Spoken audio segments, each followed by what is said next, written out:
Hi guys! Good morning, good afternoon, good evening. Kung nasan man kayo ngayon, saang lupalop man kayo ng mundo nanonood, ang video na to ay second doon sa last na ginawa ko pertaining to Express Entry application in Canada. So to be eligible for Express Entry, kailangan yung scores mo ay pasok sa Express Entry required CRS score.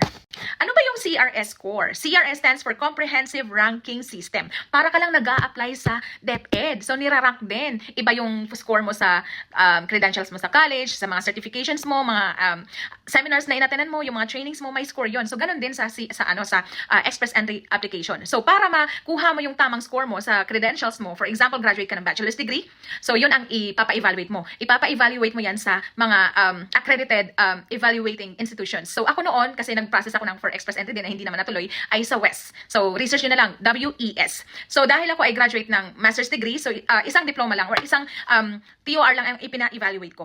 Ang tawag nga pala sa WES or World Education Services ay ECA. Ang ECA means Educational Credentials Assessment. Sila lang yung nag-i-evaluate ng credentials mo para malaman kung anong score mo. For example, bachelor's degree. So ilan ba, after evaluation, bachelor's degree ang level mo. So may certain points yon. Kapag master's degree naman, ay may certain points din yon. So in fairness ako, pinasa ko lang ay isa lang naman kasi ang kailangan ipasa na TOR. So yung PUP TOR ko, in fairness, ang level ko ay master's degree. So what and how you're going to do that? You need to go to WES website or WES website. You need to create a login, and then they will ask you to upload your resume, and then you need to download the request form.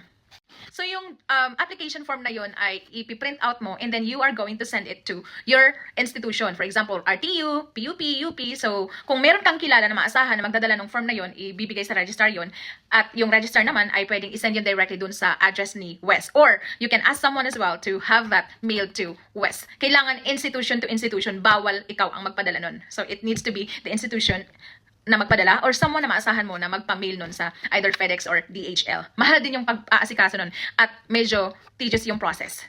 By the way, yung tinutukoy ko ditong request form ay request for TOR from your school going to WES, okay? And then, may bayad po yung WES. If I'm not mistaken, parang 250 yung binayaran ko or more than that, almost 300 siguro. Plus, syempre, kasi after mong ma-request yan sa school, ipapadala yan dun sa WES mismo, sa may address, and that's going to be like 2,500 sa DHL or sa FedEx, depende. So, depende na kasi ngayon, that was 2 years ago kasi nung nag-process ako.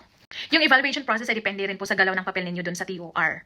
So, kung mas mabilis umaksyon yung inyong mauutusan sa Pilipinas na magpunta sa school nyo, kasi hindi lahat ng school ay alam din gawin yan. Minsan nga, sabi nga nung institution dapat ang magpadala noon, pero medyo matagal kasi yon. So ngayon, pwede kayong mag-utos ng someone to go there directly sa school and then process it, and then after that, kapag pwede nang kunin sa registrar, ay pumunta siya naman sa my DHL or FedEx or whatever carrier na pwedeng mag-carry niyan to the address na pre-provide ni WES. So medyo mas matrabaho siya, pero mabilis naman ma-evaluate ni WES yan. Papadalhan ka ng email, they can send it to your email, or you can download it directly from the website, and you will also receive a mail. So guys, isang requirement pa lang yan, which is yung ECA. So on my next video, I will talk about state license or how to get your license to teach in, for example, in Ontario.